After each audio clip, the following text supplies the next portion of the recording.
Alright agents, so this in my opinion is by far the best way to build Nomad. Now I've tested out Nomad a lot. I've tested 9k firearms Nomad, which is a lot of fun, but you did get melted pretty quickly with that build. I've tested the opposite end of the spectrum, 9k stamina, and that's a very frustrating build to run because you never die, but you never actually kill anyone in the same process.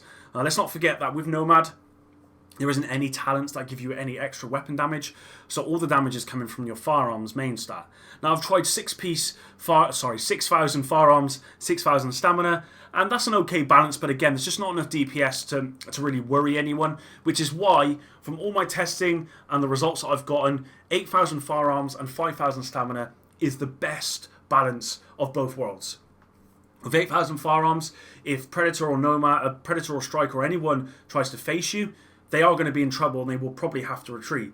Now with my stamina at 5,000, I'm not so squishy that I get melted straight away. Obviously with Nomad, I've got that constant heal, I've also got the overheal, and then I've got the 6-piece talents if I really get in trouble, and that procs, I pretty much become invincible at that point. And as long as I've got 8,000 firearms, and that has procced, you're not going to be dropping me, I'm going to be dropping you pretty quickly. The only build that really competes with this is Striker, and that's only at pretty much 100 stacks. So, yeah, this build is very strong, and I would certainly recommend 8,000 firearms, 5,000 stamina. So now that's out of the way, let's go over the actual gear itself and how I've decided to mod the gear itself. So let's look at the vest. So the vest, we've got exotic damage resilience, we've got health, we've got ammo capacity, and it's rolled to firearms. Now, as you can see, I've rolled exotic damage resilience on this particular piece of gear, and it does have an effect. Obviously, it helps with all exotic damage, and that includes Pred Bleed, although it's minimal. There really isn't anything else that I could pick here that I can think of, so that's the only reason why I've really gone for it. Now, mods-wise, I've got stamina mods with health on this particular piece of gear.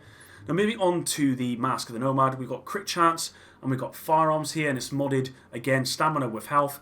I've gone for crit chance here just because I want to be doing as much damage as possible with this build, and having that extra crit chance really does help. Moving on to the knee pads, as you can see, we are running crit damage, we're running bleed resistance, and that's important because bleed resistance does mitigate the ticks from Predator's Mark. Although on the 6-piece Predator's Mark it says it ignores bleed resistance, it's wrong, it does. It doesn't.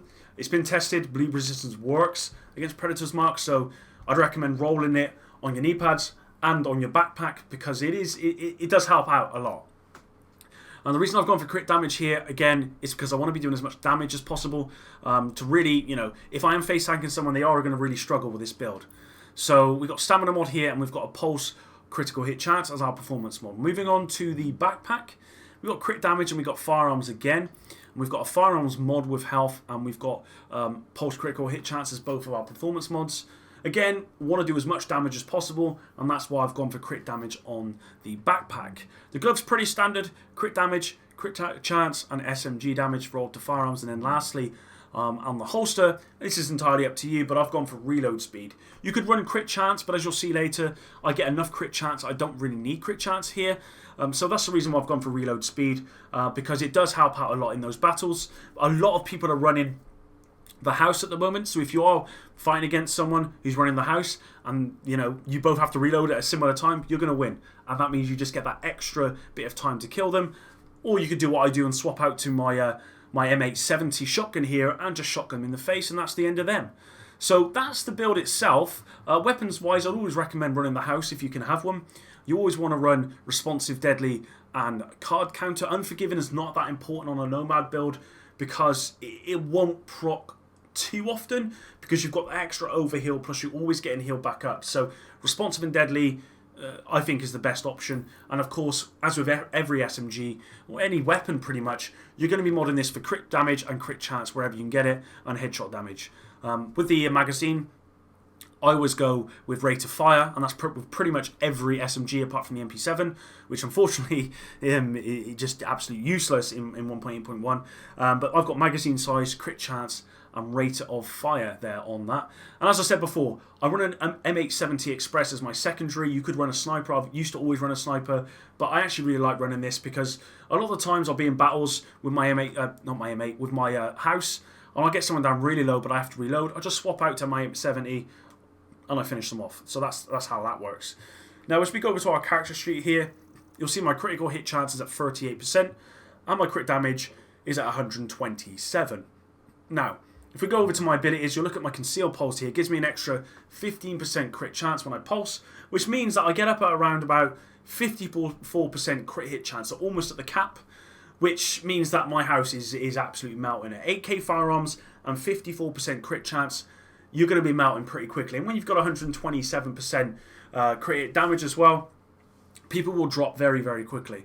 I'm running Immunizer Station because it helps with pred bleed, and also just for that extra overheal. And then lastly, with the talents, I am running Precision, I'm running On the Move, I'm running Strike Back, and then we're also running Critical Save. The reason I run Precision is because although the headshot modifier is low, it's obviously better than hitting body shots, and I'm always going for headshots. So this just helps out, and that's the reason why I run it.